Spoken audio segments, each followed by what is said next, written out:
Well, I got some bad news, guys. Fortnite was almost canceled by the old production director, Rod Ferguson. But sadly, for some reason, he didn't go through with it. Now, I know, I'm just as sad and pissed off as you are. Turd Ferguson had one job, cancel Fortnite, and he blew it. I mean, could you imagine how great gaming would be if Fortnite didn't exist? Think of all the creative IPs that we'd have if Fortnite didn't exist.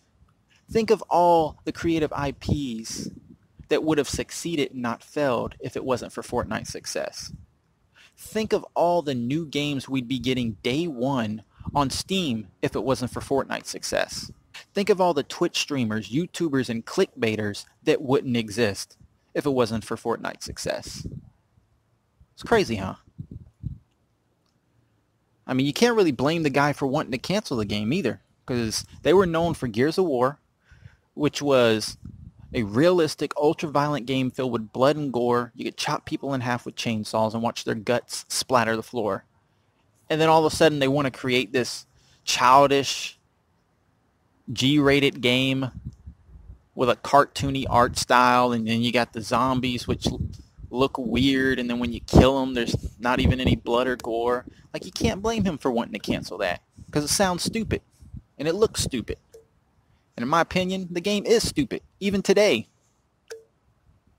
And on top of that, it was going through development hell. The game was announced at the Game Awards, I think, back in 2011, and then the game didn't finally release until the middle of 2017. And when it did release, it really wasn't all that great. There wasn't a whole lot of streamers talking about it. Wasn't a whole bunch of YouTubers making videos on it or anything. Nobody really cared. Until a few months later, when they released that goddamn fucking free-to-play Battle Royale mode, and that's when gaming changed for the worst. Because of Fortnite's success, I mean, gaming has gotten screwed over, especially if you're a PC gamer.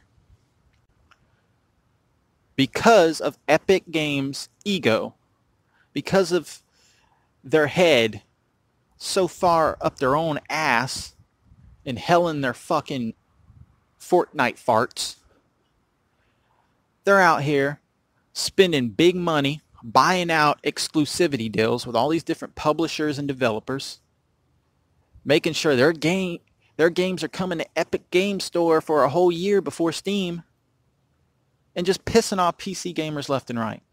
And their biggest offense happened recently when they bought exclusivity rights for Shenmue 3. And I think Epic Games are complete pieces of shit for this one. Because they know if it wasn't for the fans, the thousands upon thousands of fans who raised millions of dollars on Kickstarter to get Shenmue developed, the game wouldn't even exist at all. The fans are the reason that game existed. Before it was developed, before it became a game, it was a Kickstarter page.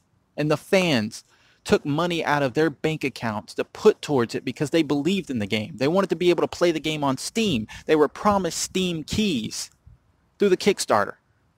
And then Epic Games wants to take their little greedy hands, dip it into the Shenmue pot, and be like, here's some money. Now your game's coming to our store. Fuck Steam. Fuck the backers who made this game possible. Fuck the backers who want to play on Steam. We're forcing you to play on Epic Game Store. And they are. They're forcing them to play on the Epic Game Store because I read online that they're not even offering refunds to the backers who backed the game to get a Steam key.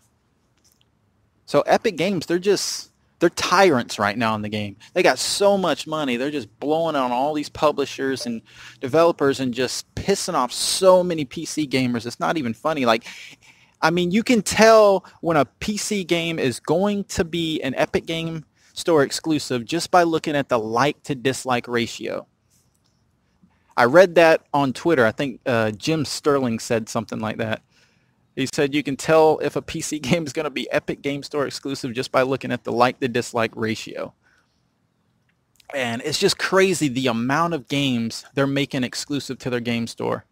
And I just feel like they shouldn't have done it with Shenmue 3 because they're screwing over Kickstarter backers, people who invested thousands and millions of dollars into that damn game to get it developed, and now they're screwed.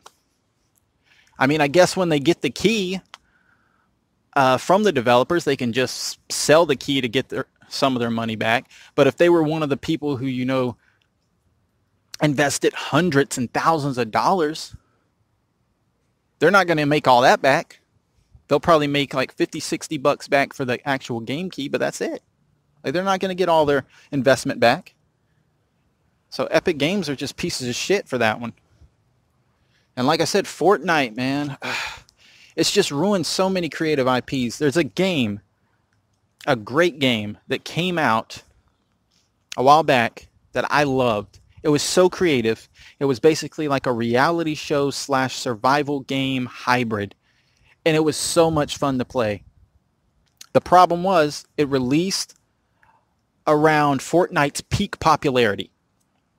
So even though there was a small amount of streamers playing it, YouTubers playing it, having a good old time, it wasn't pulling in the views. It wasn't pulling in the followers, the subs, or the money like Fortnite was. So even though these streamers, these YouTubers, these gamers were actually enjoying SOS, it wasn't getting them anywhere, viewer-wise or money-wise.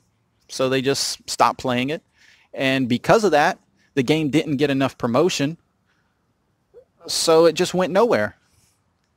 They didn't sell as many copies as they needed to continue development. So what they did was they made a generic battle royale mode.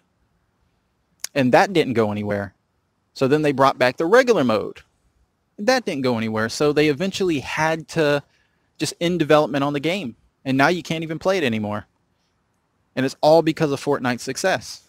I feel like if Fortnite didn't exist, SOS would still be played today. It would still be somewhat popular on Twitch, somewhat popular on YouTube. It would still be in development, still be getting updates. I mean, that game was just so good, so creative. One of the best PC multiplayer games I've played in a while, and it's just sad that it failed because it couldn't match Fortnite's success back then. And it just sucks. And there's all these indie developers, AAA developers who don't want to create new creative IPs because of Fortnite.